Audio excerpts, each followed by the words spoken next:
ప్రభువైన యేసుక్రీస్తు వారి శక్తి కలిగిన నామంలో కూడి వచ్చిన ప్రతి ఒక్కరికి నా ప్రత్యేకమైన వందనాలు చెల్లిస్తున్నాను. ఆయా ప్రదేశాల్లో నుంచి దేవుని యొక్క వాక్యాన్ని వీక్షిస్తున్న మీ అందరికీ ప్రభునామంలో శుభాలు. మనం నేర్చుకుంటున్నటువంటి మాటను ఒకసారి గుర్తు చేసుకుందాం. ప్రతిసారి కొత్త కొత్త మాటలు వినటానికి చాలా ఆసక్తిగా ఉంటారు. ప్రతిసారి వినేటువంటి మాటలు ఎంత ఆసక్తిగా ఉంటాయంటే, కొత్త విషయంలో నుంచి కొత్త విషయాలు మాట్లాడుతూ ఉంటే, బైబిల్ నుంచి చూపించి టాపిక్స్ అలా మారుతూ ఉంటే చాలా బాగుంటాయి. యేసు ప్రభు వారు ఎన్ని సంవత్సరాలు భూమి మీద పరిచర్య చేసినట్లుంది మనం చదివిన వాక్యాన్ని బట్టి? 3.5 సంవత్సరాలు. ఒక సంవత్సరంలో పరిచర్య ప్రారంభించినప్పటి నుంచి సరిగ్గా ప్రయాణం చేయలేకపోయాడు అనుకుందాం, కొత్త కాబట్టి, ఎస్టాబ్లిష్ అవ్వలేదు కాబట్టి. మరొక 2వ సంవత్సరం ప్రయాణం చేసేటప్పటికి టోపోగ్రఫికల్గా, జియోగ్రఫికల్గా పరిస్థితులు స్థలాలు పట్టొస్తుంది. సో ఎక్కువ దూరం ప్రయాణం చేయగలుగుతాడు. 3వ సంవత్సరంకి వచ్చేటప్పటికి తన టైం దగ్గర పడిపోతుంది తెలుసు కాబట్టి ఇంకా తీవ్రంగా యెరూషలేము మరి చుట్టుపక్కల ప్రాంతాలు బాగా తిరగడం ప్రారంభించి ఉంటాడు. రోజుకు ఒక ప్రసంగం వేసుకున్న, రోజుకొకటి. ఇది 3వ సంవత్సరంలో అన్ని ప్రదేశాలు రోజు తిరగడు కాబట్టి అట్లీస్ట్ వారంకి ఒకటి వేసుకున్న 53 వారాలు. అంటే ఎన్ని ప్రసంగాలు చేసి ఉండాలి? 53 ప్రసంగాలు ఒక సంవత్సరంలో. అంతకు మునుపు సంవత్సరంలో సగం వేసుకోండి పోనే, ఒక 25. అంటే మొత్తం ఎన్ని? ఇదొక 50, అదొక 25 వేసుకుంటే ఒక 70, ఒక 75. ఆ ఫస్ట్ సంవత్సరంలో ఒక 5-10 అయినా చేయడా పోనే, మొత్తం కలిపితే ఒక 80. బైబిల్ మొత్తంలో ఎన్ని ప్రసంగాలు ఉన్నాయి తెలుసా యేసుప్రభు మాట్లాడినవి? డైరెక్ట్గా యేసుప్రభు మాట్లాడిన మెసేజ్లు ఎన్ని ఉన్నాయి తెలుసా మీకు? లెక్క పెట్టండి, అన్ని లేవు. మరి ఎందుకు యేసుప్రభు మాట్లాడలేకపోయాడు? నేటి పాస్టర్లు మాట్లాడగలిగినన్ని. ఏంటో ఈ పాస్టర్లకి ఎక్కువ అధిక ఆత్మ ఇచ్చేసే, యేసుప్రభు తక్కువ కాదు. ప్రభువు మాట్లాడినటువంటి విషయం యెరూషలేములో ప్రారంభించిన అతని పరిచర్య ఏ ప్రదేశంలోకి వెళ్ళినానో అయ్యే విషయాలు ప్రచారం చేస్తూ వెళ్ళాడు. ఒకే విషయాన్ని నొక్కి వక్కాణించి స్థిరంగా చెప్పడం ప్రారంభించాడు. అనేక ప్రాంతాలలో ఒక విషయాన్ని నాటుకునేంత వరకు చెప్పడం ప్రారంభించాడు. అందుకే 4 సువార్తలలో 4 కాలాల్లో రాసిన ఒక పెద్ద 2-3 విషయాలు తప్ప, శబ్దాంతరాంగ విషయాలు తప్ప ఆల్మోస్ట్ టోటల్ కంటెంట్ ఎక్కడ మిస్ అవ్వకుండా ఉంటుంది. అంటే తక్కువ విషయాలు ఎక్కువ అర్థమయ్యేటట్లు, అర్థవంతంగా, అర్థం చేసుకునే వారికి తగినట్లుగా సంపూర్ణంగా బోధించుకున్నాడు అన్న విషయం మనకు అవగాహన కలుగుద్ది. శిష్యులు, నేను మీకు ఏ సంగతులు ఆజ్ఞాపించుతునో వాటన్నీ వెళ్ళి చెప్పండి అనేటప్పుడు వాటన్నిటినీ తీసుకెళ్ళి బోధిస్తూ ఉండగా అనేక విషయాలు ఆయన సంగతులు ఎక్కువగా వెళ్ళడం వల్ల శిష్యులు ఎక్కువ ప్రసంగాలు చెప్పినట్లు కూడా బైబిల్లో మనకు రికార్డ్ అవ్వాల. దాన్ని బట్టి మనకు అర్థం అవ్వాల్సింది ఏంటంటే, కొత్త విషయాలకు వినడానికి సంఘాలకు పరుగులెత్తడం కాదు కావాల్సింది. వినిన విషయం అర్థవంతంగా అర్థం చేసుకొని సమర్థవంతంగా అనుసరించగలిగి దాని విషయంపై పూర్తి ప్రత్యక్షత కలిగి ఏ రకమైన బలహీనతలకు తావివ్వకుండా ఆ వాక్యమును చేపట్టుకునే వెలుగు పట్టుకునేంత వరకు దేవుని యొక్క వాక్యమును స్థిరముగా నేర్చుకోవాలి కదా. కాబట్టి ఒక అంశము మీద మనం నేర్చుకునేటప్పుడు అది సీరియస్సా అని కాకుండా ఆ విషయాలపై పూర్తి స్థాయి అవగాహన తెచ్చుకొని దాని విషయంపై పూర్తి అర్థవంతమైన జ్ఞానం తెచ్చుకునేంత వరకు నేర్చుకోవడం అనేది ఒక ఆధ్యాత్మికమైనటువంటి పాఠం. కాబట్టి వివరంగా తెలుసుకోవటానికి మనం ఈ ప్రదేశంలోకి వచ్చినప్పుడు వాటిని అన్ని విషయాలను అర్థవంతంగా నేర్చుకోవడం అనేది అభ్యాసంగా నేర్చుకుందాం. మనము ఆత్మీయమైన విషయాలు చాలా సంగతులు నేర్చుకుంటూ ఈరోజు మరొక పాఠం దగ్గరికి వచ్చాం. దేవుని సంగతుల విషయాలలో శోధించబడడం పాపం కాదు కానీ శోధనలో పడిపోవడం పాపం అని తెలుసుకుంటున్నాం.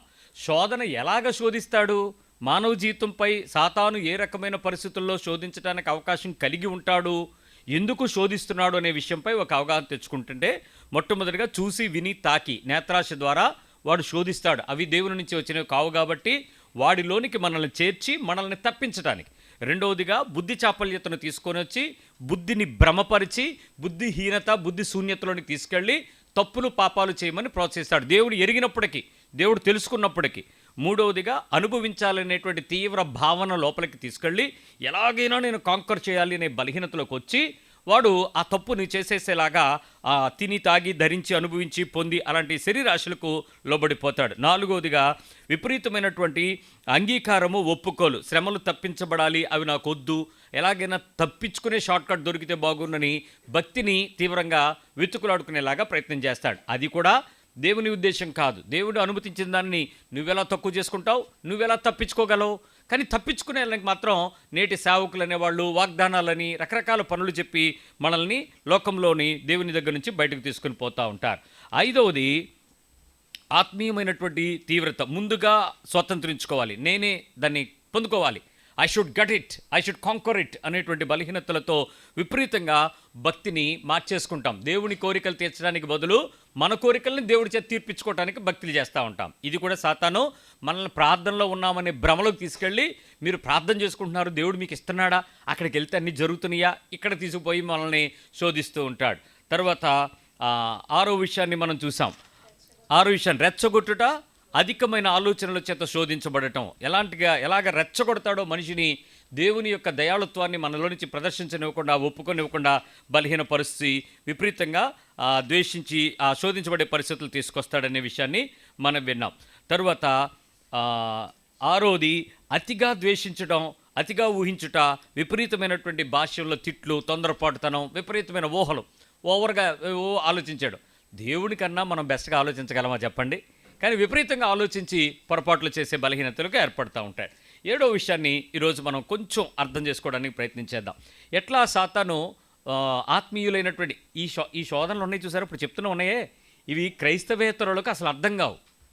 వాళ్ళు ఏమంటారు తెలుసా, మీ దేవుడు ఇలాంటివి చెప్తాడా అంటారు. ఎందుకంటే వాళ్ళు ఆల్రెడీ దానిలో నిండిపోయి ఉన్నారు. వాళ్ళు ఏ పని చేసినా ఇవన్నీ వాళ్ళకి ఆత్మీయులుగా కనపడతాయి. వాళ్ళు చెప్పే శాస్త్రాలు, సూత్రాలు, శ్లోకాలు అన్నీ కూడా ఆ రకమైన వాటిని పొందుకోవటం ఎట్లా అనే వాటి మీదే దివ్యమైన సంగతులుగా భావిస్తారు. కానీ ఆత్మీయమైన క్రైస్తవ్యం సత్యాన్ని సర్వసత్యంలోకి తీసుకుని వెళ్ళేటప్పుడు కొన్ని పరిస్థితుల్లో స్థిరీకరణ చేయడానికి ప్రయత్నం చేస్తాడు. మన భక్తిని ఖచ్చితంగా వాక్యం మీద నిలబడడానికి, దేవుని దృష్టిలో నుంచి నువ్వు అర్థం చేసుకోవడానికి నేర్పించడానికి ప్రయత్నం చేస్తాడు. అందుకే లోతైన సంగతులు మామూలు మనుషులకు అర్థం కావు. అందుకే చెవిగలిగిన వాడికి వినుగాక అంటాడు. సరే, ఈరోజు ఏడో విషయాన్ని చూద్దాం. దేవుని విశ్వాసంలోకి వచ్చినటువంటి వ్యక్తి ఆత్మీయమైనటువంటి ధనవంతుడుగా కనపడాలని దేవుడు కోరుకుంటే, లోకపు మనిషి అంటే ఆత్మీయమైన క్రైస్తవ లోకపు మనిషి భౌతికమైన క్రైస్తవుడు ధనవంతుడిగా కనపడాలని కోరుకుంటున్నాడు. ఇది శోధన. ఆత్మీయమైన ధనవంతుడువా, లోకానుసారమైన ధనవంతుడువా, నువ్వు ఎలా కనపడాలనుకుంటావు? ఆత్మీయమైన ధనవంతుడు వేరు, లోకానుసారమైన ధనవంతుడు వేరు. లోకానుసారమైన ధనవంతుడు భౌతికమైన దీవెనలను ప్రామాణికంగా చూపించి, నేను ఇవి పొందుకున్నాను, ఇవి నాకు దొరికాయి అంటాడు. ఆత్మానుసారమైనటువంటి ధనవంతుడు ఒక విలువైన దాని కొరకు తనవన్నీ అమ్మి దానిని తెచ్చుకోవడానికి ప్రయత్నం చేస్తాడు. దానివన్నీ పోగొట్టుకుని అతనివన్నీ విడిచిపెట్టి ఆ పొలము కొనుక్కోవడానికే ప్రయత్నం చేస్తాడు. కానీ ఆ ప్రయత్నం కొనుక్కోవడానికి ప్రయత్నం చేస్తాడు అని చెప్పిన తర్వాత దానిని వ్యాపార దృక్పథంతో చూడాలని బైబిల్ కోరుకోలే, అక్కడ ఆపేసింది ఆ ఉపమానం. కాబట్టి దాన్ని మనం విపరీతంగా ఎనలిటికల్ థింకింగ్లు చేసి దాని కొత్త ఆత్మీయ అర్థాలు రాయకండి. ఉదాహరణకు ఒక మాట చెప్తాను. ఒక పొలంలో పనిచేస్తున్నాడు ఒక వ్యక్తి. ఆ ప్రదేశంలో విలువైనటువంటి గని లేక నిధి లేక ముత్యాలు లేక ఇంకేవో దొరికాయి. అక్కడ దొరికిన వెంటనే అతను వెళ్ళి ఆ వ్యాపారిని, ఈ స్థలం నాకు ఇచ్చేసాయి, ఇది నేను కొనుక్కుంటాను అని చెప్తాడు. నిజానికి ఆలోచించండి, పొలంలో పనిచేసిన వెళ్ళినోడు పొలం కొన్నాడంటే ఆడు ఎలాంటి వాడై ఉంటాడు? ఆ పొలంలో పనికి వెళ్ళినోడు పొలం కొంటాడంటే ఆవిడని నమ్ముతాడా? పొలాన్ని కూలికి వెళ్ళినోడు, ఆ పూట బచ్చింగ్ లేనోడు పొలం కొంటాడంటే అక్కడ ఏముంది? అతడికి కలిగినంతయు కొన్ని అమ్మేసి ఆ పొలాన్ని కొనడానికి వెళ్తాడంట. అక్కడ స్వతంత్రించుకోవడానికి వెళ్తాడంట. అది నాది అవ్వాలి అనేటట్లుగా దానిని పొందుకోవటానికి ప్రయత్నం చేస్తాడట. ఎందుకు అనంటే దానిలో నుంచి వచ్చేటువంటి సంపద యొక్క విలువకు తన దగ్గర ఉన్న సంపద కన్నా విలువైనదిగా ఎంచాడు. అంతవరకే ఆ భావం. దాన్ని అపార్థం చేయకండి. ఒకసారి ఆలోచిద్దాం. నువ్వు ప్రదేశంలోకి వెళ్ళావు, దేవుని మందిరము నీకు విలువైనటువంటి బలముగా కనపడింది, దేవుని వాక్యము చాలా విలువైన సంపదగా కనపడింది. దేవుని యొక్క పరిచర్య ఆ ప్రదేశం నుంచి నీ విశ్వాస జీవితాన్ని భ్రష్టత్వంలోనికి పడిపోకుండా, లోకంలోకి జారిపోనికుండా నీకు, నీ కుటుంబానికి, నీ తరానికి అది ఆశీర్వాదకరంగా కనపడుతుంది. మరి ఆ సమయానికి విలువైనదిగా ఎంచుచున్న నీకు ఏదైనా ఇతర దేశంలో ఉండేది ఉంటే, అక్కడ కాదు నా లైఫ్ ఇక్కడ అని ఎప్పుడైనా నువ్వు ఆ మందిరంలో ఆ మాట వినడానికి, ఆ వాక్యం దగ్గరికి రావడానికి నువ్వు విలువైన పెట్టుబడిగా పెట్టడానికి రాగలవా? అక్కడ ఆగాలి అంతే. అంతేగాని ఆ మందిరం కొనేసి ఆ పాస్టర్ గారిని జీతం పెట్టేసుకుని, ఇవి ఆలోచన కాకూడదు. సో అంత విలువైనదిగా ఎంచగలగడం ఆత్మీయమైన ధనవంతులుగా మారడం. ఇదిగో పలానా ప్రదేశంలో దొరుకుతుంది అని అంటూ ఒక కిలోమీటర్ కాకపోతే 10 కిలోమీటర్లు ప్రయాణం చేస్తాను, లేకపోతే 20 కిలోమీటర్లు ప్రయాణం చేస్తాను, నేను ఆ విలువైన దాని కొరకు వెళ్తా. ఎందుకు? ఆ విలువైనది నా ఆత్మీయ జీవితానికి నన్ను ధనవంతుడిగా చేసేలా కనపరుస్తుంది. నాకు ఆత్మ సంబంధమైన విలువైనవి నేను దేవుని ఎదురు ధనవంతుగా కనపడడానికి ఉపయోగపడితే తప్ప భౌతికంగా నాకు ఉపయోగపడవు.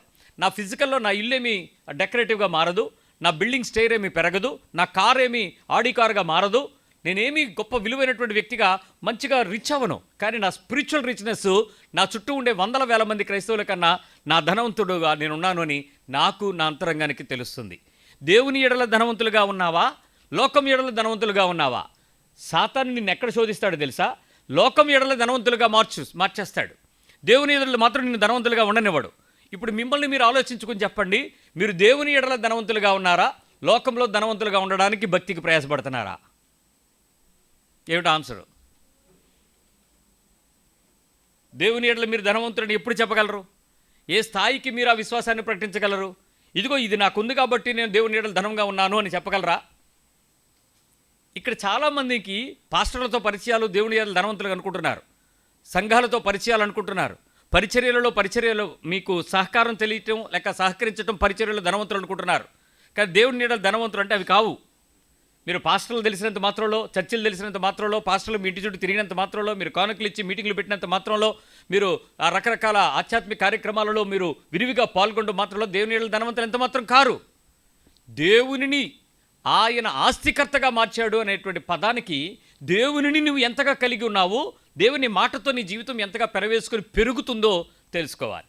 ఇక్కడ ప్రమాదం అంతా ఏంటంటే లోకములో ధనవంతులుగా మారడానికి కావలసిన క్రైస్తవ్యాన్ని నేటు విపరీతంగా బోధిస్తున్నారు. ఒక చిన్న మాట చెప్తా, మీరు ఎంతమంది బాధపడినా వాస్తవం ఏంటంటే మీరు దేవుని ఎడల మీరు దీవించబడాలి అనంటే మీరు ఖచ్చితంగా మీ భాగాలు ఏం చేయాలి? ఇవ్వాలి, విత్తాలి. ఇంకా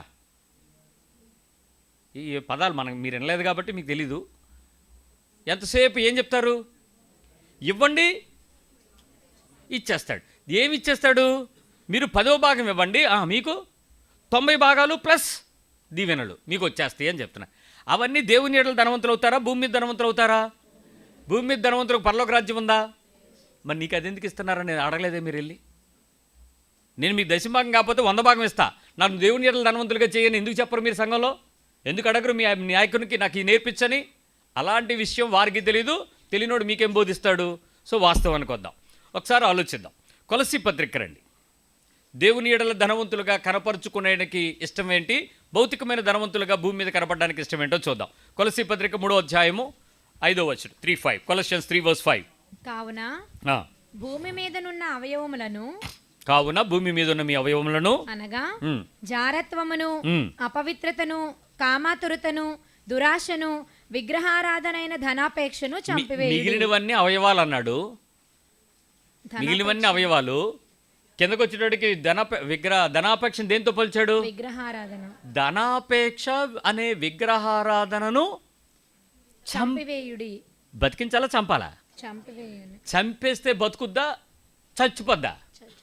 చచ్చిపోయిన దాన్ని పెంచుకుంటామా, ఉంచుకుంటామా, దాచుకుంటామా, పాతి పెడతామా?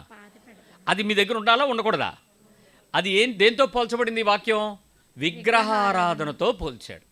సో ఇప్పుడు ఒకసారి ఆలోచిద్దాం. దేవుని ఎడల ధనవంతులుగా మారడం అనేది అపవాదికి తెలుసు కాబట్టి మిమ్మల్ని అక్కడ తయారవనివ్వకుండా భూమి మీద మనుషుల ఎదుట ధనవంతులుగా చెయ్యగలిగేటువంటి ఉపాయాన్ని గనక మీకు దగ్గరగా అందిస్తే, మీరు దాని వైపు చూడగలిగితే, దాన్ని తాకగలిగితే, ఆకర్షించగలిగితే మీకు ఆశీర్వాదం వచ్చేస్తుందర్రా. ఆ ఆశీర్వాదం ఏమవుద్దో చెప్పనా?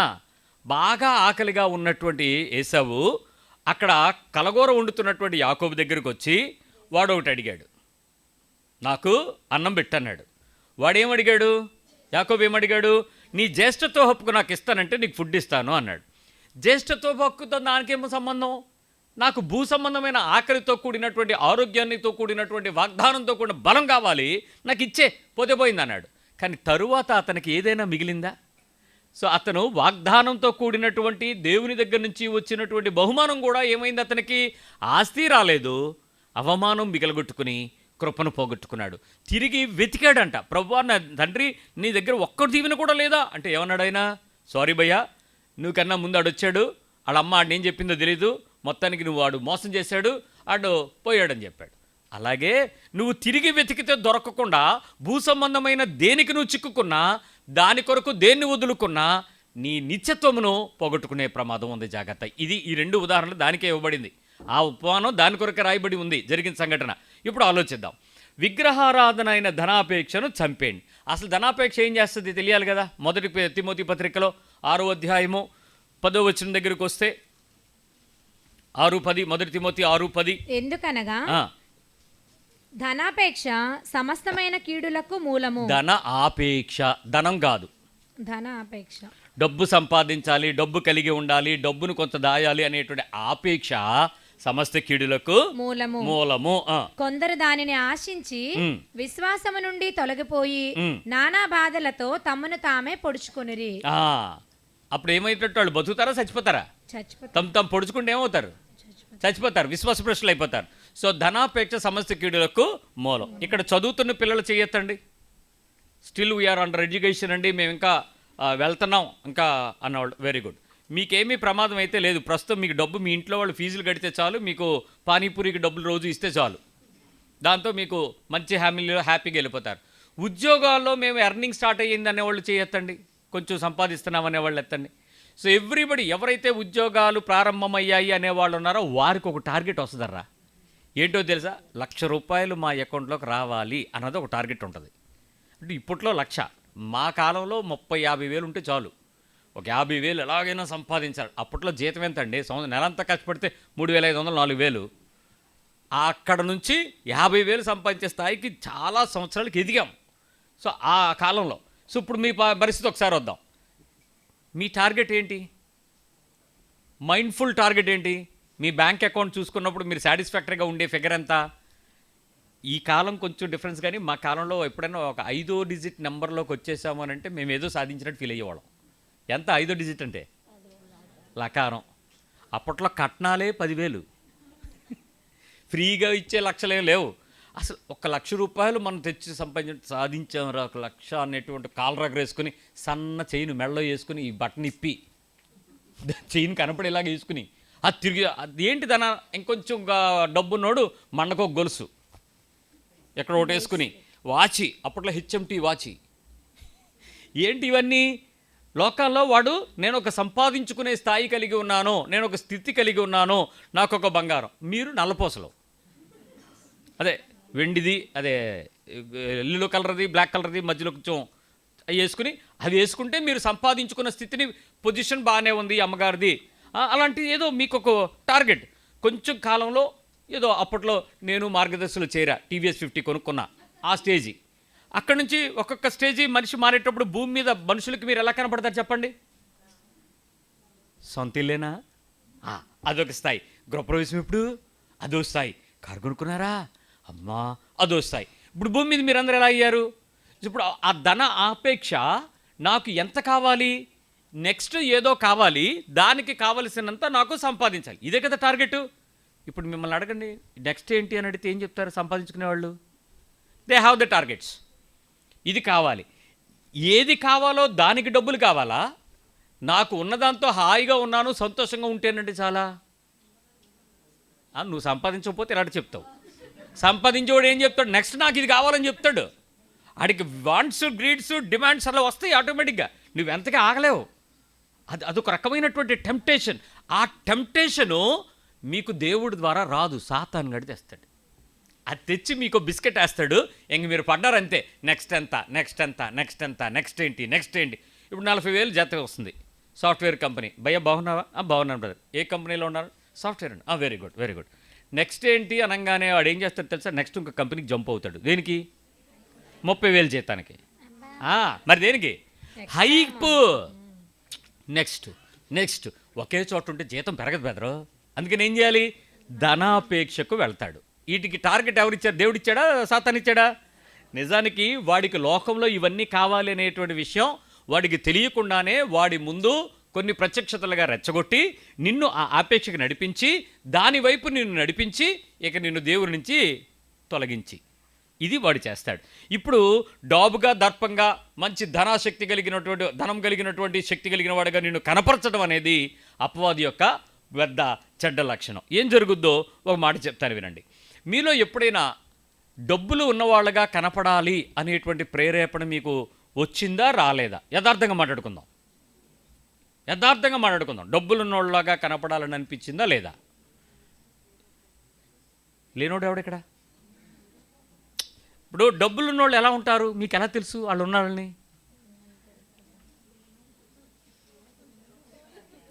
మాట్లాడండి. వాళ్ళు ఎలా తెలుసు? How do you recognize that the other people are with rich, economically rich? ఎలా తెలుస్తుంది? చూస్తే తెలిసిపోద్దా? ఎలాగరా చూస్తే ఎలా తెలుస్తుంది? మీ నాన్న చూస్తే తెలీదే. ఎలా తెలుస్తుంది రిచ్? మీకు తెలుసుద్ది. ఆడన్నది రైటే. ఆడు చిన్నపిల్లవాడైనా ఆడు సత్యమే చెప్పాడు. తెలుసుద్దా తెలీదా? ఇప్పుడు మిమ్మల్ని మీరు ఎలా ఊహించుకుంటున్నారు? రిచ్చా పూరా? నిజంగా పూరు ఎప్పుడూ రిచ్ లాగా ఉండడానికి ప్రయత్నించారు. ఎందుకంటే వాళ్ళకి తెలుసు వీఆర్ పూర్ అని. Middle class rich high class రిచ్గా ఉండాలని ఆలోచిస్తూ ఉంటాడు. ఎందుకు హై క్లాస్ రిచ్? వాడికి రిచ్ అంటే ఏంటో తెలుసు. ఆ రిచ్నెస్కి వెళ్ళాలి అనే దానికి తిప్పలు పడిపోతా ఉన్నాడు. నీ లివింగ్ స్టేజ్ ఏంటి? నీ జీవిత స్థాయి ఎంత? నీ రిసోర్సెస్ ఇన్కమ్ ఎంత? నీ కష్టార్జిత భాగం ఎంత? దానికి తగినట్లుగా నీ జీవిత విధానాన్ని ఉంచుతావా? లోకంలో ఉండేటువంటి ఆ మాల్ ప్రాక్టీస్, తప్పుదనాన్ని చూపించేటువంటి ఆ ఫాల్స్ ప్రెస్టీజ్, జీవపు డంబంలోనికి గురి అయ్యి ఆ ధనాపేక్షకు కలిగి ఉండాలనేటువంటి ప్రయత్నానికి ఎప్పుడైనా చేస్తానికి ప్రయత్నం చేస్తే నువ్వు కూడా సాతానుగాడి ఉచ్చులో పడ్డావని అర్థం. నువ్వు దొరికిపోయావాడికి. కానీ నువ్వు శోధించబడుతున్నావని నువ్వు ఒప్పుకోవు. ఎందుకంటే చర్చి మానవు, బైబిల్ వదలవు, ప్రార్థన మానవు, స్తుతి కీర్తనలో ఆనందించడం ఆరాధించడం ఏవి మానవు. కానీ నీ బతుకంతా శోధించబడే స్వాతంత్రం నడిచిపోద్ది. ఇది సిగ్గు లేకుండా చెప్పాలంటే నువ్వు యోధా చెల్లివి, నువ్వు యోధా తమ్ముడివి. డైరెక్ట్గా సిగ్గు లేకుండా చెప్తాను. ఎందుకో తెలుసా? వాడు దేంతో పట్టబడ్డాడు? అప్పుడప్పుడు ధనంతోనే. ఆఖరికి దేంతో సచ్చాడు? ఆఖరికి ఆ డబ్బులు తీసుకెళ్ళి నాకొద్దురా బాబు అన్నా కూడా ఇసిరేస్తే పేగులు బయటకు వచ్చి చచ్చాడు. నువ్వు అంతే. ఏ ధనాపేక్షకైతే పట్టబడ్డావో, ఏ ధనము సంపాదించడానికి కలిగి ఉండాలనే నానా తిప్పలో పడుతున్నావో, నానా సమయం ఖర్చు పెడుతున్నావో, నానా విధాలుగా శతవిధాల ప్రయత్నాలు చేస్తున్నావో, నువ్వు సాతానుగాడి ఉచ్చులో పడిపోయావు. నువ్వు అభివృద్ధి చెందడం దేవుని చిత్తం కాదా? ఖచ్చితంగా దేవుని చిత్తమే. ఉన్నత స్థాయికి వెళ్ళడం దేవుని చిత్తం కాదా? అభివృద్ధి కలిగి ఉండడం దేవుని చిత్తం.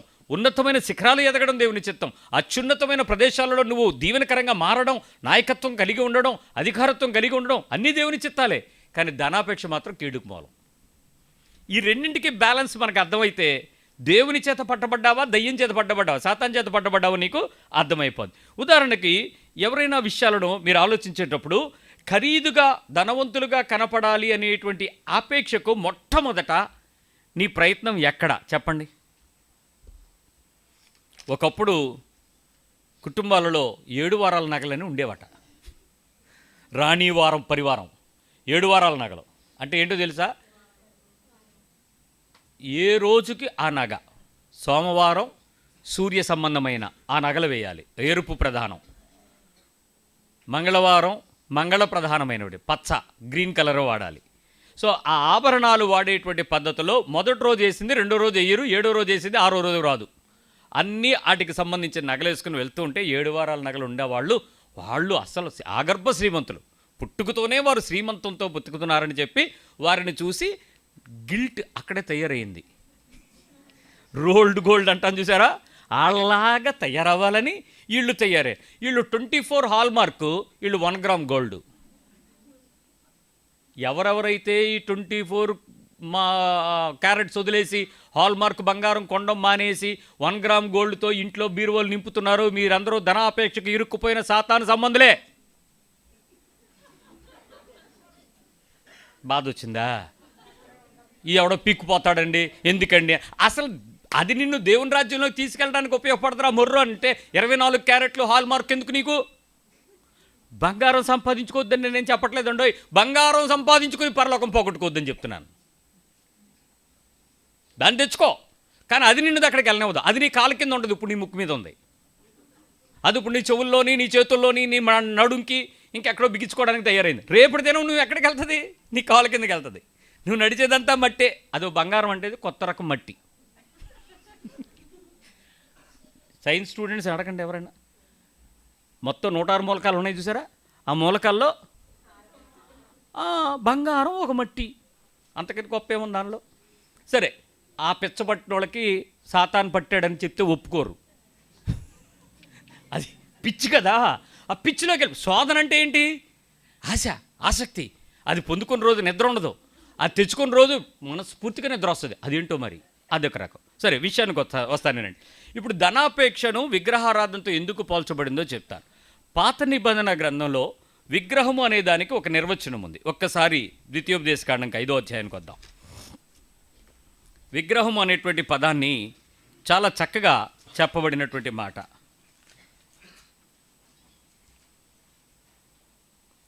8వ వచనం, 5వ అధ్యాయం 8వ వచనం. పైన ఆకాశమందే గాని క్రిందనున్న భూమి ఎందే గాని భూమి క్రిందనున్న నీళ్ళ ఎందే గాని ఉండు దేని పోలికనైనను విగ్రహమును చేసుకొనకూడదు. ఇదే విషయాన్ని నిర్గమకాండంలో ఏం చెప్తాడంటే మనుషుల చేత చెక్కబడిన అనే పదం వాడతాడు. చెక్కిన. ఒకసారి చూడండి నిర్గమకాండము 20.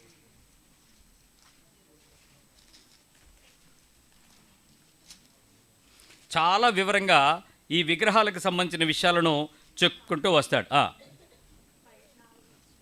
23వ అధ్యాయంలో 4వ వచనం. పైన ఆకాశమందే గాని క్రింద భూమి అందే కాని భూమి క్రింద నీళ్ళ యందే కాని ఉండు దేని రూపమునైనను.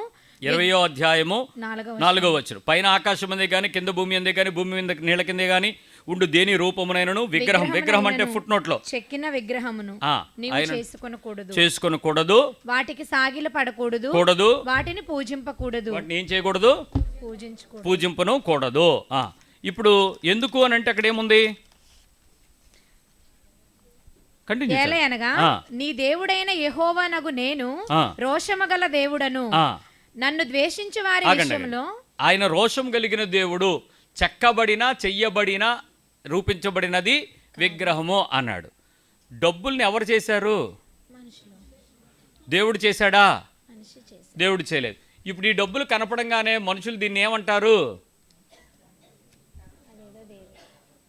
చెప్పరే.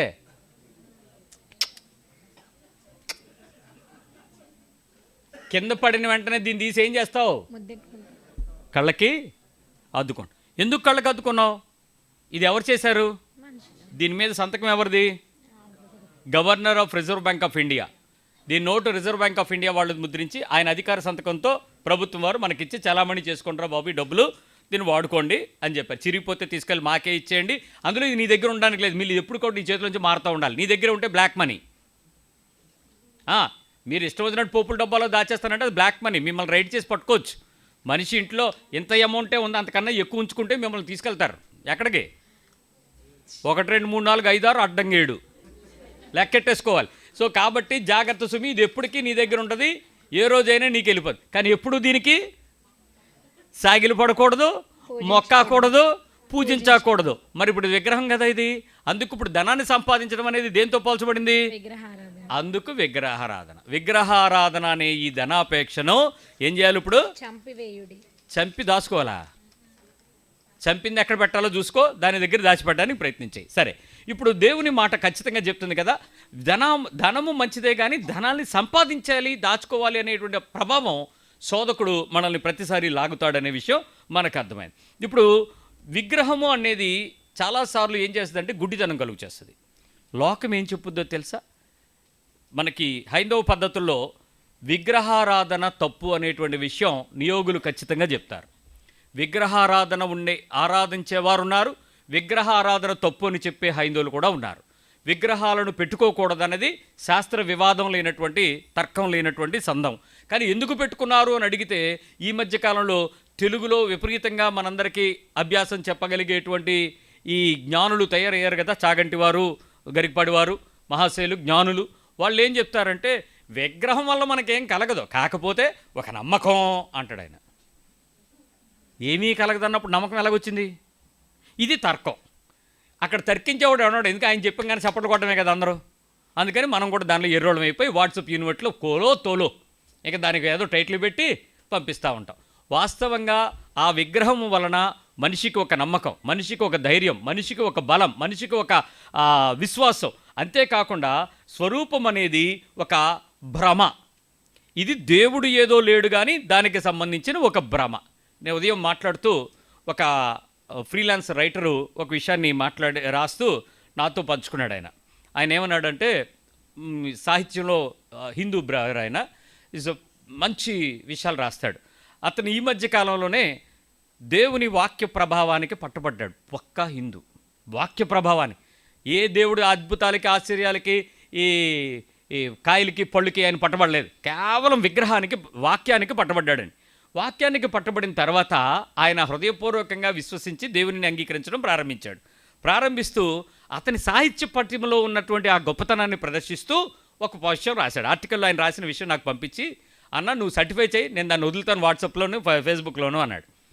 హిందూ ప్రభువుని అంగీకరించి విశ్వాసంలోకి వచ్చిన తర్వాత మాట్లాడే పదాలు ఎలా ఉంటాయి తెలుసా?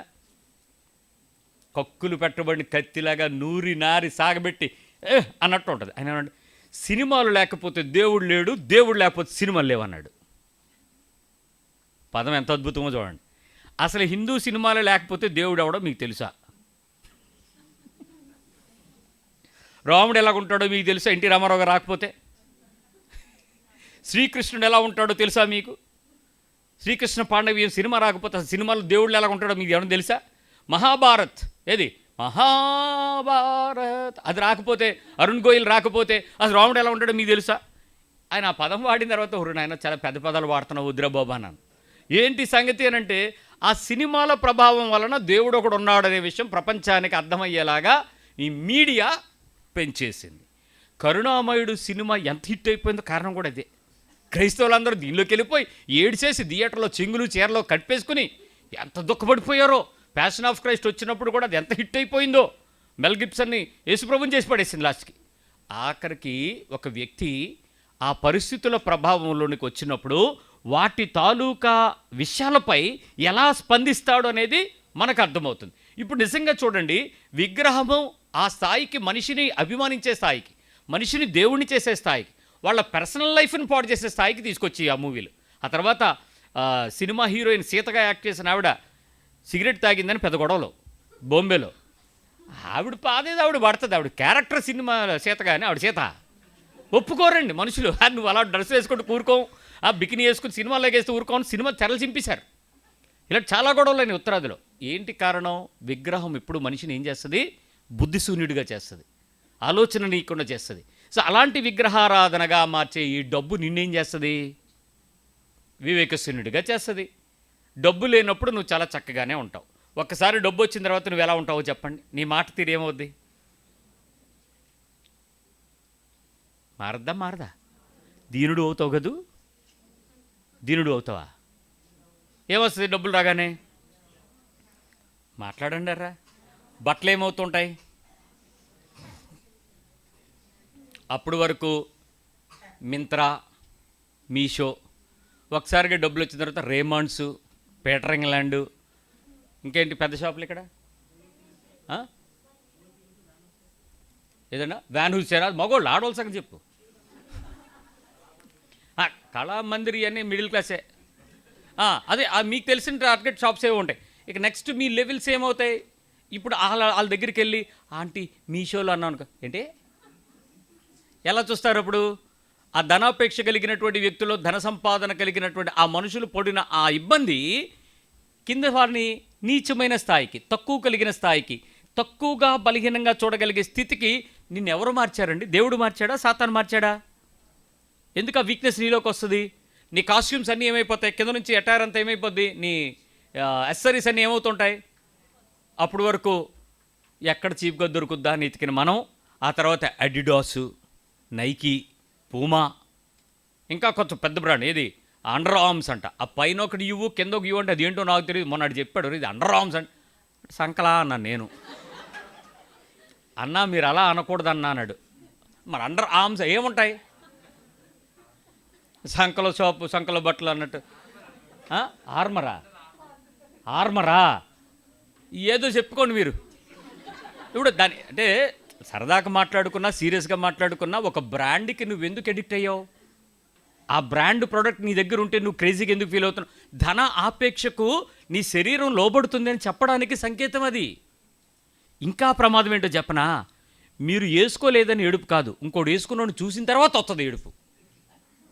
వీడు నిన్న కాక మొన్న మన పక్క నుండి ఏటి ఇంత క్లాస్ డ్రెస్ చేసేస్తుంది, ఏటి డ్రెస్సు ఎక్కడ దొరికిసింది దీనికి, మనం కొంటాం, బీరువా నిండా బట్టలు ఉంటాయి, ఒకటే దానిలో తయారవదు అనుకుని ఇంకా అక్కడి నుంచి షాపింగే షాపింగ్. ఎవరు తీసుకెళ్తున్నారు? పరిశుద్ధాత్మ దేవుడా? ఏ దేవుడు? ధనాపేక్ష. నీ దగ్గర కొంచెం డబ్బులు ఉన్నాయి, దానికి కొంచెం డోక్రా లోన్ వచ్చింది, ఆ తర్వాత ఒడిలో ఏదో పడ్డాయి, ఆ తర్వాత ఇంకెక్కడి నుంచో వచ్చింది ఆసరా. అదే పేర్లు మార్చుకోండిలే మీరు, ప్రభుత్వం మారింది కాబట్టి మాకు అవి రికార్డ్ అయ్యి ఉన్నాయి. సో ఏదో జరిగింది, ఇవన్నీ తెచ్చుకున్న తర్వాత నీకేమొచ్చింది లాస్ట్కి? ధన ఆపేక్ష నిన్ను కీడుకు తీసుకెళ్తుంది అనే విషయం నీకు అర్థం కాకపోయినా బలహీనమైపోతుంది. నీ స్టేజ్లో, నీ ఆఫీస్లో నీకున్నంత వరకు ఒకే కామన్ లైఫ్. ఒక్కసారి ప్రమోషన్ వచ్చి కొంచెం పైకి వెళ్ళంగానే నీ స్టేజ్ అంతా ఏమైపోద్ది? నీ జీతం పెరుగుద్ది, బాధ్యతలు పెరుగుతాయి, విలువలు పెరుగుతాయి, గౌరవం పెరుగుద్ది. దానికి తోడు నీ లైఫ్లో కూడా కొన్ని పెరుగుతాయి. ఏంటి పెరుగుతున్నాయి చెప్పండి? స్ట్రెస్తో పాటు, ఇన్కమ్తో పాటు నువ్వెలా ఫీల్ అవుతావు? సెంటు మారిపోద్ది, ఫోన్ మారిపోద్ది, బస్సులోకి వెళ్ళే మారిపోయి కారులోకి వెళ్ళిపోతావు, క్యాబ్లోకి వెళ్తావు, లేకపోతే ఇంకేదో ఇక్కడ నువ్వేం చేసుకున్నా ప్రాబ్లం కాదు. విగ్రహం నిన్ను గుడ్డితనం చేసి నిన్ను భ్రమలోకి తీసుకెళ్లడమే కాకుండా సమర్పణను తీసుకుంటుంది విగ్రహం. It demand something. విగ్రహం ఎప్పుడు కూడా సమర్పించుకోమని చెప్తూ ఉంటుంది. ఉదయాన్నే మాకు ఒక నోటీస్ వచ్చింది మా ఇంటి గ్రూప్లో, ఆ బిల్డింగ్లో. వాళ్ళు ఏం చెప్పారంటే, మనం ఈ పండగ చేస్తున్నాం కాబట్టి మేము చెప్పగానే మన భక్తులు సమర్పించుకుని 5,116, 2,116, ఆ 116 నిజాం కాలంలో వచ్చింది. మరి ఇప్పుడు ఎందుకు 116 ఎత్తున్నారో తెలియట్లేదు. ఆ 116 పట్టుకుని విపరీతంగా మొత్తం వేసేసి గ్రూప్ మొత్తంలో కలిపి ఈ ఒక్కరోజు కలెక్షను 3 లక్షలు. ఈ కార్తీక దీపోత్సవం ఏదో వచ్చిందట కదా, దానికి మరి ఇచ్చిన భక్తులందరికీ కృతజ్ఞతలు అని చెప్పి మా సెక్రటరీ గారు దండం పెట్టాడు. బాగుందనిపించింది. విగ్రహం నీ నుంచి ఏం కోరుకుంటుంది? సమర్పణ, సాక్రిఫైస్, గివ్ సంథింగ్ అని చెప్పొద్ది. ధనాపేక్ష నీకు తెలియకుండా నీ నుంచి కొన్ని సమర్పణలు తీసుకుంటుందని తెలుసా? ఆ సమర్పణలు ఏంటో తెలుసా? Risk, challenge. అవి మీ సమర్పణ. పెడితే ఒకసారి పెట్టాలండి అంటే పోయినా పోతే పోతాయి. ఏంటి పోతే పోతాయి? పెట్టుబడా, కష్టార్జితం పోతే నీకు బాధ అనిపించదా? కానీ రిస్క్ తీసుకోమని ఎందుకు చెప్పింది? ధనాపేక్ష విగ్రహంగా మారినప్పుడు రిస్క్ తీసుకో అని చెప్పుద్ది. సమర్పించుకో, నీకు వచ్చేసి. లాటరీ తగిలితే బోర్డు వచ్చేస్తారంటే లాటరీ అనేది ధనాపేక్ష, అది మోసం. నిన్ను విగ్రహారాధనగా చేస్తుంది, దాని కొరకు ఆలోచించేలాగా చేస్తుంది. అవసరమైతే ప్రార్థన కూడా చేయనిస్తుంది. ఉపవాస ప్రార్థన. ప్రభువా ఆ లాస్ట్ డిజిట్లు నాకు తగిలేలాగా చూడు, ఒక 20 లక్షలను వచ్చేలాగా చెయ్యి. 20 రూపాయల టికెట్కి 20 రూపాయల టికెట్కి 20 లక్షలు తెప్పించేయడానికి యేసు ప్రభువుని ప్రార్థన చేస్తాను. దండం తల్లి నీకు. ఎందుకు వచ్చింది ఈ ఆసక్తి? ధనాపేక్ష. తెలియకుండానే మనలో చాలా పరిస్థితుల్లో దాని మీద విపరీతమైనటువంటి కాంక్ష తీసుకోమని బలహీనపరచడం అనేది చేస్తూ ఉంటుంది. ఇది జాగ్రత్త. ఇది గుడ్డితనం కలిగించడమే కాకుండా, భ్రమ కలిగించడమే కాకుండా, సమర్పణ కలిగించడమే కాకుండా, ఈ పెట్టుబడి ఎప్పుడూ కూడా రిటర్న్స్ ఎక్స్పెక్ట్ చేయమని చెప్పుద్ది ధనాపేక్ష. ఇది పెట్టు, నీకేమొస్తుంది? తిరిగి 4 రెట్లు, 5 రెట్లు బోనస్ వస్తుంది, నీకు ఇన్ని పాయింట్లు కలుస్తాయి. ఈ క్రెడిట్ కార్డు మోసాల్లో ఎక్కువ మంది పడిపోవడానికి కారణం ఏంటో తెలుసా? రివార్డులు, పాయింట్లు. మీకు ఇన్ని పాయింట్లు. మన ఈ మధ్యకాలంలో సైబర్ క్రైమ్స్లో భారతదేశంలో, దక్షిణాది దేశంలో, ఆంధ్రప్రదేశ్, తెలంగాణ రాష్ట్రాలలో జరిగినంత ఫ్రాడ్ మిగిలిన దేశం మొత్తంలో కూడా జరగలేదట. ఓన్లీ ఈ 2 రాష్ట్రాల్లో చాలా విపరీతమైనటువంటి ఫ్రాడ్ జరిగిందని చెప్పి మొత్తం బ్యాంకింగ్ వెబ్సైట్స్ అన్నీ కూడా మార్చిపడేశారు. ఆ .in అనేది తీసేశారు. .bank అనేటువంటి వెబ్సైట్లోకి లాగిన్ చేశారు. ఇది IPP ప్రోటోకాల్ అంతా. ఎందుకు అలా మార్చాల్సి వచ్చింది అని అడిగితే ఆయన ఏం చెప్తున్నాడో తెలుసా? 1,000 కోట్ల ఫ్రాడ్ దీనిలో జరగడానికి కారణం ఏంటంటే, ప్రతి ఒక్కరు క్రెడిట్ కార్డు కలిగి ఉండడం. క్రెడిట్ కార్డు కలిగి ఉన్న వాళ్ళందరూ ఈ స్వైప్ చేసి ఇన్ని రోజుల్లో మీరు ఇంత ట్రేడ్ చేస్తే మీకు ఇంత పాయింట్లు వస్తాయి అని చెప్పడం. ఆ పాయింట్లు మీ దగ్గర ఉండిపోయి మీరు లాగిన్ అవ్వండి, దానితో మీరు క్రెడిట్ చేసేసుకోండి, మీ డెడ్లైన్ రేపే అని ఫోన్లో మెసేజ్లు పంపితే వెంటనే దాన్ని క్లిక్ చేసి అది బ్యాంక్కి వెళ్లకుండా రీడైరెక్ట్ అయ్యి స్పామర్కి వెళ్తుంది.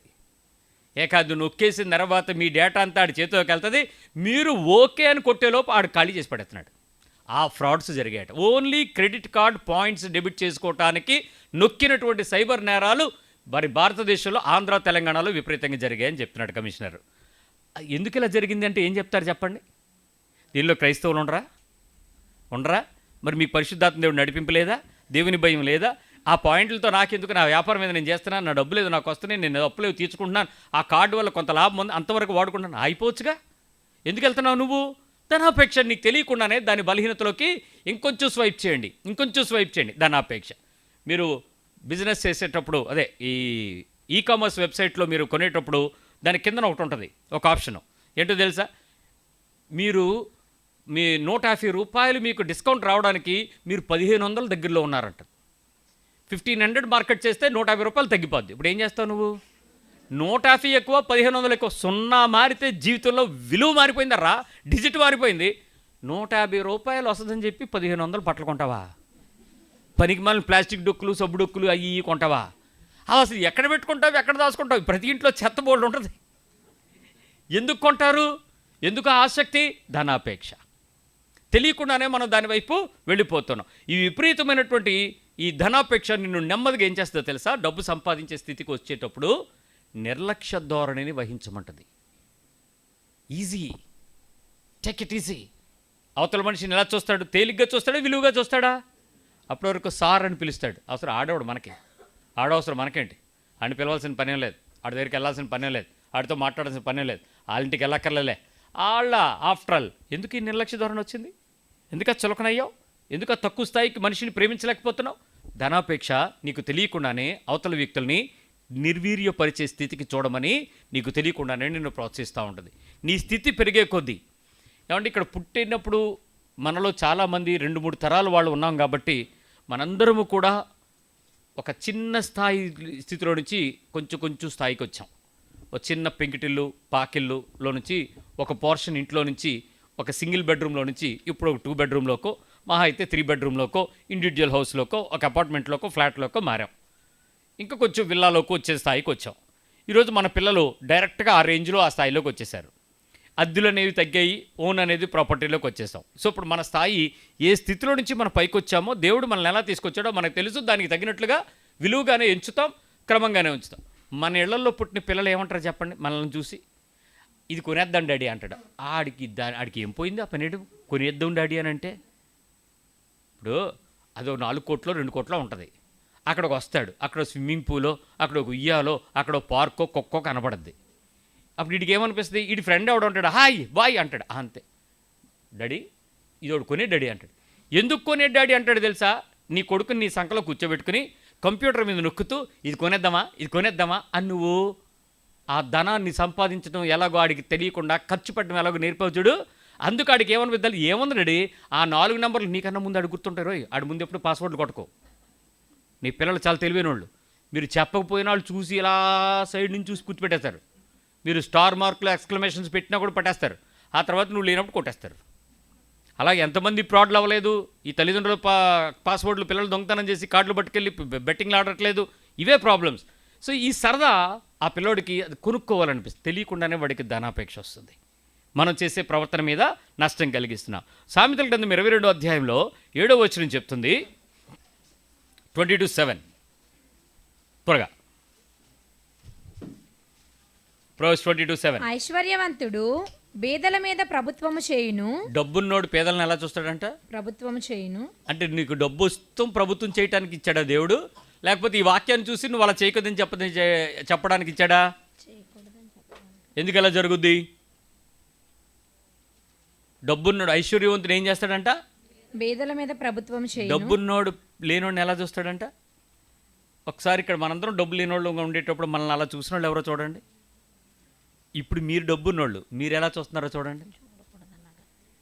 చూడలేదా మీరు? సైకిల్ మీద వెళ్ళేవాడు బండి మీద వెళ్ళేవాడిని ఎలా చూస్తాడు? బండి మీద వెళ్ళేవాడు కారు మీద వెళ్ళేవాడిని ఎలా చూస్తాడు? కారు మీద వెళ్ళేవాడు ఏరోప్లేన్లో వెళ్ళేవాడిని ఎలా చూస్తాడు? అటు నుంచి రివర్స్ చూడండి. ఆ పయ్యనోడు కిందోడు ఎలా కనపడతాడు?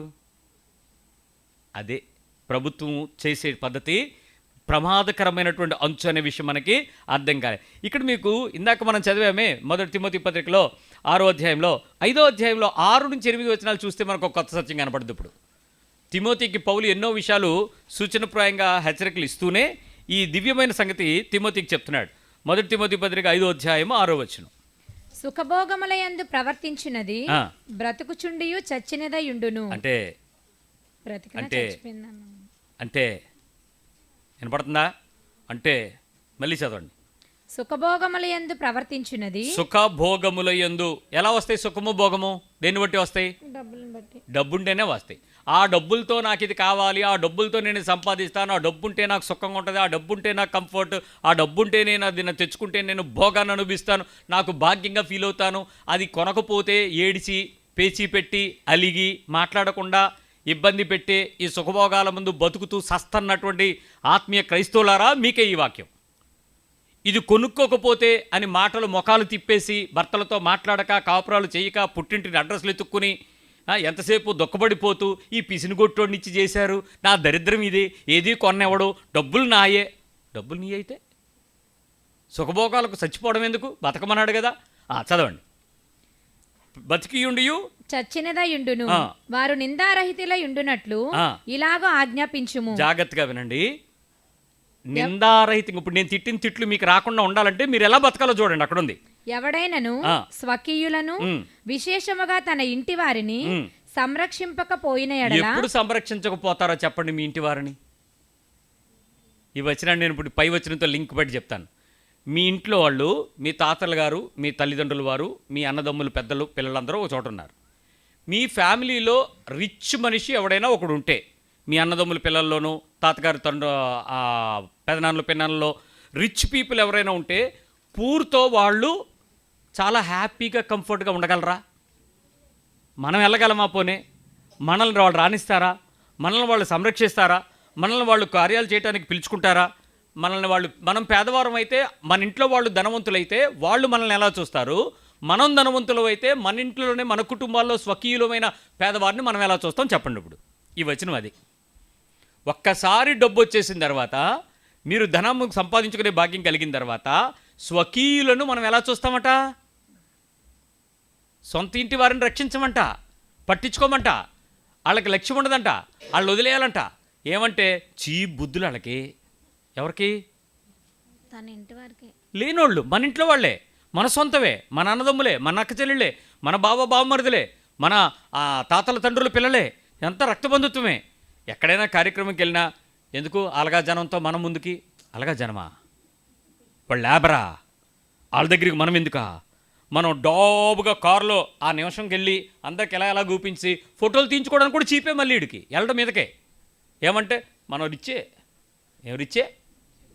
స్వకీయులను నువ్వు ఎప్పుడైతే చీప్గా చూస్తావో, నీ దృష్టికోణం మారిందో, నీకు తెలియకుండానే సాతాను చేత పూర్తిగా పట్టబడ్డావు, పూర్తిగా బలహీనపరచబడ్డావు, పూర్తిగా దానిని మీరు అపవాదికి బలి అయిపోయారు. కాబట్టి ఈ బలహీనతలో డబ్బు అనేటువంటి ఆ విషజ్వరం గనక నీకు చోకితే నీవు నీ ఇంటి వాళ్ళని నువ్వు ఎలా చూస్తావో చూసుకో. ఇది చాలా ప్రమాదకరమైన అంశం. ఈ వచనం బట్టి మనం అర్థం చేసుకో. రిచ్ అయిన వాళ్ళు పూరైన ఫ్యామిలీతో ఎలా ఉంటాం? చులకనగా చూస్తారు, తోలనాడుతారు, దర్పంగా ప్రవర్తిస్తారు, అలవాట్లు, కోరికలు మార్పులు చేస్తాయి, మనల్ని మార్పు చేస్తాయి. డబ్బు ఒక మనిషికి భద్రతనిస్తుంది, సెక్యూరిటీని కలిగిస్తుంది. డబ్బు ఒక మనిషికి ఆనందాన్ని తీసుకురాగలుగుతుంది, హ్యాపీనెస్, ప్లెజర్ని ఇవ్వగలుగుతుంది. డబ్బు ఒక మనిషికి ధైర్యపు స్థిరత్వాన్ని, స్టెబిలిటీని ఇస్తుంది. డబ్బు దేవుడు తయారు చేశాడా? మనుషులు చెక్కున్న విగ్రహం. ఇప్పుడు ఈ మూడింటిని బట్టి నువ్వు ఎవరిని నమ్ముతావు ఎక్కువ? దేవుడు నమ్ముతావా, డబ్బుని నమ్ముతావా? ఇప్పుడు మత్తయి సువార్త 6:24 చదవండి, అర్థం అవుద్ది. ఏ మనిషి ఇద్దరిని సేవించలేడు. ఎవరెవరిని? ఎవడును ఇద్దరు యజమానులకు దాసుడుగా ఉండనేరడు. ఎవరెవరు?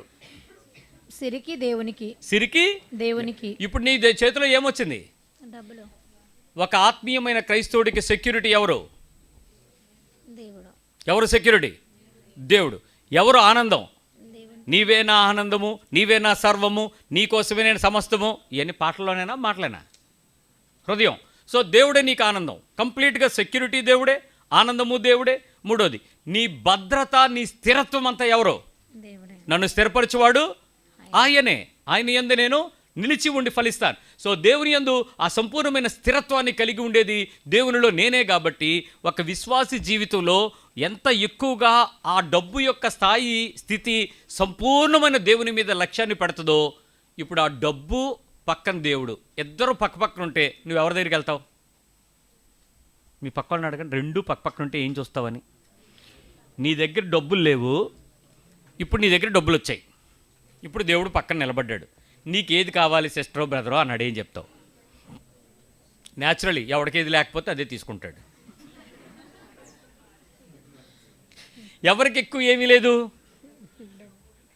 చర్చికి వెళ్తే దేవుడు ఉంటాడు, ఆ డబ్బు చూపిస్తే పాస్టర్ పరిగెత్తుకొస్తాడు. కాబట్టి నీకు ఏది ఉంటే ఏది వచ్చినట్టు. కానీ వాక్యం ఏం చెప్తుంది? డబ్బు ఉంటే దేవుడు ఉండడు, దేవుడు ఉంటే డబ్బు ఉంటుందో లేదో గ్యారంటీ లేదు. ఇద్దరికి నువ్వైతే సేవ్ చేయడానికి సర్వింగ్ అవ్వదు. సో జాగ్రత్త. ఇప్పుడు నువ్వు ధనాపేక్ష లేదని చెప్పగలరా మీరు? మాట్లాడండి.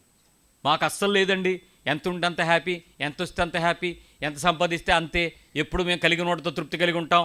బికాస్ ధనాపేక్ష నీకు ఎప్పుడు ఇంత చాలు అని ఎక్కడ నీకు తృప్తి అసలు రానివ్వదు, దానికి అది లేదు. సో ప్రమాదకరమైనటువంటి విషయం 23వ అధ్యాయం సామెతల గ్రంథంలో 4-5 వచనాల్లో చెప్తాడు. సామెతలు 23:4-5 వచనం. ఐశ్వర్యము పొంద ప్రయాస పడకుము. వద్దా ఐశ్వర్యం పొందుకోవడానికి ప్రయాసపడక ఏమవద్దు పడితే నీకు అట్ట అభిప్రాయము కలిగినను దాన్ని విడిచిపెట్టుము. అమ్మో, ప్రసంగి చాలా జ్ఞానంగా చెప్పాడండి. ఏదొద్దు అన్నాడు అవన్నీ దేవుడు ఇచ్చిన తర్వాత మనోడికి అర్థమైంది ఇదే. నువ్వు అది తెచ్చుకోవడానికి తిప్పలు పడక బ్రదరో సిస్టరో. నీవు దాని మీద దృష్టి నిలిపిన తోడనే అది లేకపోవును. ఏంటంట? దాని మీద మైండ్ ఫోకస్ పెట్టావనుకో అది ఉండదు, కనపడదట. ఎంత సత్యాలండి వాక్యంలో. కానీ నీ పిచ్చ సావదు, మందులకు లొంగదు, కరెంటు షాక్ పెట్టినా పోదు, నువ్వు సచ్చినా పోదు. మంచం మీద కూడా ఏమండి ఆడ అప్పే వాళ్ళు ఇచ్చిందా, వడ్డీ వచ్చిందా, ఇంకంతే నీ బతుకు. ఇంకా ఉందా వచనం? నిశ్చయముగా అది రెక్కలు ధరించి ఎగిరిపోవును. ఎప్పుడు నువ్వు దాని దగ్గరికి వెళ్ళు, దానికి రెక్కలు వస్తాయి, డబ్బుకి రెక్కలు వస్తాయి. ఏమవుతాయి? ఎగిరిపోతాయి. ఎవడి ఇంటికి ధనాపేక్ష పట్టుద్దో, ఎవడి ఒంటికి ధనాపేక్ష పడుద్దో ఆడింట్లో డబ్బులు ఎగిరిపోతాయంట. నీ పక్కన చెప్పండి, జాగ్రత్త, ఎగిరిపోతాయి. నువ్వు ఎక్కడో పెడదామనుకుంటావు, అది ఇంకెవడింట్లోకి వెళ్ళిపోతాయి, దానికి రెక్కలు వస్తాయి. నీ ఇంట్లో ఉన్నదానికే రెక్కలు మొలుస్తాయి. చెదం చూసావా? చెద పురుగులు అది ఏం చేస్తాయి? భూమిలో పుడతాయి, నెమ్మదిగా ఎన్నో ఫ్లోర్ అయినా పైకి వస్తాయి. దానికి లైసెన్స్ లేదు, పాస్ లేదు, ఎఫ్ఆర్ఐడి ఆర్ఐఎఫ్డి ఏమి స్టిక్కర్లు ఉండవు, ఎవరిని పర్మిషన్ అడగదు. వచ్చి అది ముదిరిపోయింది అనుకోండి, దానికి రెక్కలు వస్తాయి. రెక్కలు వచ్చి వర్షం పడుతుంది అనుకోండి, ఆ మట్టిని బయటికి తొలుచుకొని చొలకరికి ఆ ఆటలోంచి బయటకు వచ్చి ఎగురుతాయి. చూసారా పురుగులు? అవి ఏంటనుకున్నారు? ఊసీలు అంటాం కదా, అవి ఏంటనుకున్నారు? చెద పురుగులే. చిన్నప్పుడు ఎలాగున్నాయి? చిన్న పైకి వచ్చేటోడికి ఏమయ్యాయి? రెక్కలు ఎలాగ వస్తున్నాయి? అవి నువ్వు పెంచావా? డబ్బు కూడా అంతే, అలాగే వస్తాయి. అది తిని నిన్ను కాసేపు తింటది, ఇక నీ దగ్గర అయిపోయింది అనుకో, ఇంక వేస్ట్. నువ్వు ఆల్రెడీ చచ్చిపోయిన శవంవే. తమ్ము పొడుచుకుని ఏమయ్యారు? చచ్చిపోయారు. చచ్చిపోయిన తర్వాత నీ దగ్గర డబ్బు ఎందుకు ఉంటుంది? ఎగిరిపోదు. ఇంక శవమే. నువ్వు బతికేదంతా శవంలో బతకడమే. కాబట్టి బైబిల్ చెప్తుంది, నేను చెప్పట్లేదు, నా మీద కోపగించుకోకండి. ఖచ్చితంగా నీ దగ్గర నుంచి ఎగిరిపోకుండా ఉండాలంటే నువ్వు దేవుడిని గట్టిగా పట్టేసుకో. అప్పుడు డబ్బులు పడి ఉంటాయి చచ్చినట్టు. నువ్వు డబ్బును పట్టుకుందాం, డబ్బు కోసం దేవుడి దగ్గరికి వచ్చావు, పోతాయి, ఎగిరిపోతాయి. 10వ అధ్యాయం 22వ వచనం చెప్తుంది, యెహోవా ఆశీర్వాదము ఐశ్వర్యమునిచ్చును. నీకు ఐశ్వర్యం ఏమిస్తుంది? దేవుని యొక్క ఆశీర్వాదం. దేవుని ఆశీర్వాదంతో ఐశ్వర్యం తెచ్చుకోవాలా? నువ్వు ప్రయాసపడిపోయి కష్టపడిపోయి సంపాదించి తెచ్చేద్దామని చెప్పి ఇసుక తక్కిడి, పేడ తక్కిడి, చేరు వ్యాపారం, ఇక్కడ తీసుకెళ్ళి అక్కడ పెట్టి బిజినెస్, అక్కడి నుంచి ఇక్కడ తీసుకొచ్చి ఏదో కట్టేద్దాం, రియల్ ఎస్టేట్ వ్యాపారం. నీకు దండంరా నాయనా. నీ ప్రయత్నాలకు, నీ మెదడుకున్న మెమరీకి, నీ శక్తికి, నీ టాలెంట్కి హ్యాట్స్ ఆఫ్. శవమా? ఏం కోపం వచ్చిందా? మీరు బతికి ఉండి సచ్చిన వారు, మీకు పట్టింది జబ్బు. ఏంటి అది జబ్బు? డబ్బు రోగం. కాబట్టి దీనికి మందు లేదు. చచ్చిపోయిన వాళ్ళు మీరు. ధనాపేక్ష కీడులకు మూలం. వారు ఆల్రెడీ బతికి ఉండను, చచ్చినదే. నేను డబ్బులు వద్దని చెప్పటంలే, డబ్బు సంపాదించడం తప్పని చెప్పలే. ద్రవ్యం ఆశ్రయాస్పదం. ప్రసంగ గ్రంథం 7:12 చెప్తుంది. జ్ఞానం ఆశ్రయాస్పదము, జ్ఞానం దగ్గరికి వెళ్ళి వెతుకోవాలి. నెక్స్ట్, ద్రవ్యం ఆశ్రయాస్పదము. డబ్బులు అవసరం అయితే చాలు, అవసరం, వాటి దగ్గరికి వెళ్ళండి, వాటిని తెచ్చుకోండి, అవసరానికి దాన్ని ఉపయోగించుకోండి. అది మీ అవసరాలు తీరుస్తుంది. దాన్ని అలాగే ఉంచండి. దానికి నువ్వు బాసు అవుతావా, నీకు అది బాసు అవుతుందో తెలుసుకో. నువ్వు దేనికి బెండ్ అయిపోతావు? డబ్బుకు నువ్వు బెండ్ అయిపోతున్నావా? నీ దగ్గర నీ కంట్రోల్లో డబ్బు ఉంటుందా? నేను సాక్షిగా చెప్తున్నాను ఈరోజు మీ ముందు. ఒకరోజు దాన్ని సంపాదించాలని ప్రయత్నం చేస్తూ దాని హైట్స్ ఏంటో చూశాను నేను. డబ్బుంటే ఏమవుద్దో, ఎంత సంపాదించవచ్చో, ఎంత సుఖపడచ్చో, ఎంత సౌకర్యం ఉండొచ్చో, ఎంత మర్యాద వస్తుందో, ఎంత ఘనత సంపాదించవచ్చో, ఆ స్థాయిని చూడగలిగాను. ఒక్క రాత్రిలో దేవుడు అక్కడి నుంచి కిందకి దింపేశాడు. దింపి చెప్పాడు, నువ్వెప్పటికీ దానికి దాసుడుగా ఉండకూడదని నా కోరిక. అది నీ కాళ్ళ దగ్గర ఉన్నంత వరకు నువ్వు దేనికి భయపడక్కర్లేదు, నీ అవసరతలను తీరుస్తాను. ఆ రోజు దేవుడు నాతో మాట్లాడిన మాట నా మనసును ఎంత ప్రభావం చూపించిందంటే, నా హృదయాన్ని ఎంతగా దేవుని మీద లక్ష్య పెట్టేలా చేసిందంటే, ఈ రోజుకి ఒక్క ప్రసంగం డబ్బుల గురించి చెయ్యకుండా ఉండగలిగేటట్లు 25 సంవత్సరాల ఆత్మీయ జీవితం నడిపించగలిగింది. నన్ను కానుకలు పెట్టుకోకుండా, మనుషుల దగ్గరికి వెళ్ళి కానుకల వైపు చేతుల వైపు చూడకుండా, బంగారపు ఆభరణాలు, కార్ల వైపు చూడకుండా, వస్త్రాల వైపు చూడకుండా, బిల్డింగ్ల వైపు చూడకుండా, ప్రభు వైపు చూడగలిగేటట్లు విశ్వాసంతో నడిపించాడు దేవుడు. ఎందుకు అలాగే చేర్పించాడు? ధనుము వైపు ఎప్పుడైతే చూడలేదో, నా అవసరతల్ని తెచ్చడానికి ఆయనే నా ముందు నడవడం, నా వెనక నడవడం, నా పక్క నడవడం, ఉన్నవారిని నా ముందుకు నడిపించడం చేసుకొచ్చాడు. అవసరాలు తీరుస్తాడర్రా, దేనికి మీరు అడగక్కర్లా. కానీ పెరిగిన తర్వాత నీ చూపేంటి, నీ మాట ఏంటి? అభిప్రాయాలలో భేదాలు రాకపోవటం తప్పేం లేదండోయ్. ఒక్కొక్కరికి ఒక్కొక్క అభిప్రాయం వస్తుంది. నీకంటూ నీ స్టేజ్ని బట్టి నీ అభిప్రాయం మారిపోవచ్చు. నీ మనసు చెడ్డదైనప్పుడు, నీ చూపులు చెడ్డవైనప్పుడు, నీ అభిప్రాయాలు చెడ్డవైనప్పుడు అవతల వ్యక్తి మీద చెడ్డ అభిప్రాయం తెచ్చుకోవడంలో తప్పేముంది? నేను ఎప్పుడూ ఒకేలాగున్నాను, కానీ నా గురించి నీకు చెడ్డ అభిప్రాయం రావచ్చు. అన్నయ్య మారిపోయాడు. ఎందుకు మారిపోయావు? నువ్వు మారిపోతేనే నేను మారినట్టు కనపడద్ది. నా మార్పు ఎప్పుడు నేను ఒకేలా ఉన్నాను. సో మనుషులు ఎందుకు మారిపోతారు? నీకు నాకు మధ్యలో ఏదో చెడింది, ఇంకా అక్కడి నుంచి అన్నీ చెడిపోతాయి. దేవుడు అంతే. దేవుడికి నీకు చెడిన తర్వాత దేవుడు ఉన్నోళ్ళకే చూస్తాడు, నాకెందుకు చూస్తాడు? దేవుడికి పక్షపాతం ఉందా? నీకు పక్షపాతం ఉంది. తప్పు నీది. దేవుడి మీద సొనుగుతావు ఎందుకు? అదే సచ్చినోళ్ళు మాట్లాడే మాటలు. వాళ్ళు బతికినోళ్ళు అయితే అలాంటి మాటలు నిర్జీవ మాటలు మాట్లాడతారు. ఇక్కడ ఇంకో పెద్ద ప్రమాదం చెప్తారు, మీరు కోపగించుకోకండి. ధనాపేక్ష ఎవరికీ లేదని చాలామందికి డిసైడ్ అయిపోయింది, కానీ మాకుంది చెప్పలేకపోతున్నామని ఒప్పుకున్నారు. కానీ వాస్తవం చెప్పనా, డబ్బును చర్చికి వెళ్ళడం కూడా ధనాపేక్షే. మా చర్చ్ అంతా లేబరండి, అందుకే నేను పొద్దున్న వేరే చర్చికి వెళ్తాను. అదే చర్చ్, అదంతా కార్లు, అదంతా పట్టు చీరలు, బంగారాలు, టిక్ టాక్ సూట్లు, అక్కడ దిగంగానే అనే సెంట్లు, అదంతా. మా పాస్టర్ గారు చాలా రిచ్, సున్నాలు ఉంటాయి, దాంట్లో దిగుతాడు, సున్నాలు రిచ్. అందుకని పొద్దున్న అక్కడ సాయంత్రం వాక్యం చెప్తారు అన్నయ్య, అందుకని ఇక్కడికి వస్తాం. అన్నయ్య దగ్గరకు వాక్యంకి వస్తున్నాం. మీ ఇంటికి అన్నయ్య ఎప్పుడైనా వచ్చారా అని సార్? ఈయన కూడా ఆయన వస్తారు. సున్నాలు వస్తాయి. ఈయన అందరి మీద చేయేస్తాడండి. ఈయన అందరినీ పలకరిస్తాడు, అందరితోనూ మాట్లాడతాడు, అందరినీ పిలిచి సెకండ్లు ఇస్తాడు. ఈయన మేము వాక్యం వినేసి వెళ్ళిపోతాం, మేడ మీద నుంచి మేడ మీదకి.